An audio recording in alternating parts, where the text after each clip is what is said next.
Ever notice how some of that old school trading advice, you know the stuff, kind of sounds like something you'd hear from a fortune cookie? Oh, yeah, like those little nuggets of wisdom your well-meaning relative might toss out at a family gathering. Exactly. Buy low, sell high.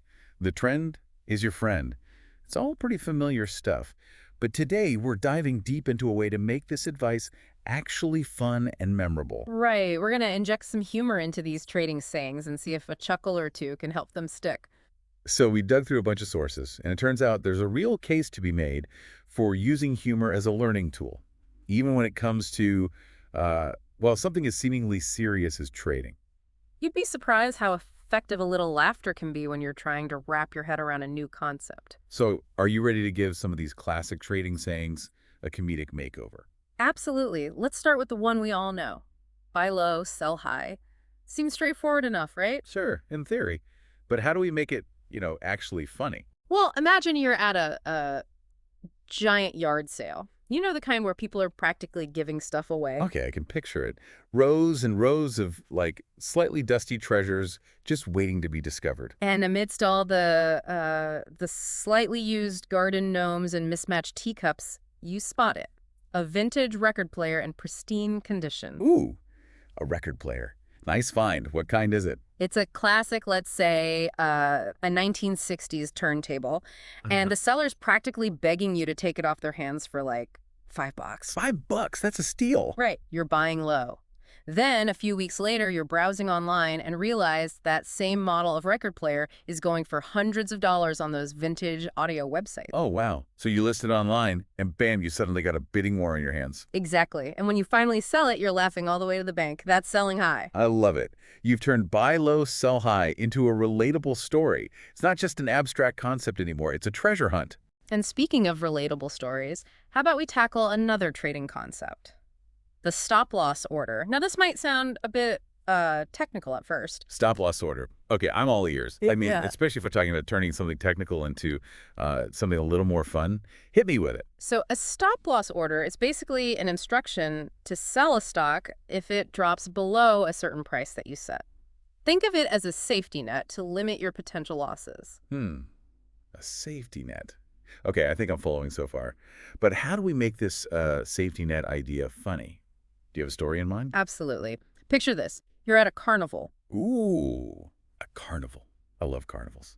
Cotton candy, Ferris wheels. Okay, I'm getting off track. What happens at the carnival? You spot a game, one of those ones where you toss rings and try to land them on bottles. Oh, yeah. I know those games. They look so easy, but those rings are always bouncing every which way. Exactly. But you're feeling confident, so you decide, okay, I'm going to play, but I'm only willing to spend, say, $10 on this game. If I don't win after $10, I'm walking away. I like your thinking. You're setting a limit. Right. That's your stop-loss order. It's preventing you from getting carried away and potentially spending your entire carnival budget on a game you're probably not going to win. Okay, now that's a stop-loss order I can get behind.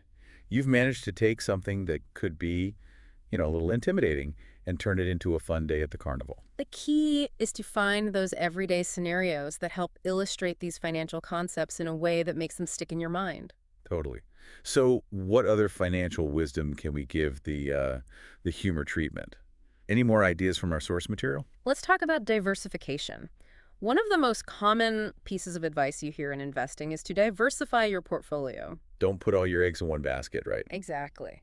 But instead of eggs in baskets, let's imagine a squirrel getting ready for winter. Okay, squirrel, I'm intrigued. What's this squirrel up to? It's gathering nuts, of course. But this squirrel is no fool. It knows that if it hides all its nuts in one place, it's risking a lot. What if another animal finds its stash? Or what if that one spot gets flooded or, I don't know, struck by lightning? I never thought about a squirrel's stash getting struck by lightning, but you know what? It could happen. Right. So our smart squirrel decides to diversify its nut portfolio. It hides some nuts in the hollow of a tree, some buried underground, some under a pile of leaves. So if one stash gets wiped out, it's not a total disaster. It's still got backup nuts. Exactly. And that's what diversification in investing is all about. Spreading your money across different types of investments. Stocks, bonds, real estate, even, I don't know, maybe a few of those vintage record players. So for our listeners, next time you're feeling overwhelmed by all the jargon in the financial world, try this. Think about those trading sayings, those bits of advice, and see if you can come up with your own funny stories or analogies to help them make sense. Exactly. Whether it's a squirrel diversifying its nuts, a carnival game with a stop loss, or a yard sale bargain turned into a profit, a little humor can go a long way in demystifying the world of trading. And who knows, you might even have some fun along the way. I think that's a perfect note to end on. So, to all you deep divers out there, keep those creative juices flowing. And remember, even the most serious topics can benefit from a healthy dose of laughter. Until next time. Happy trading.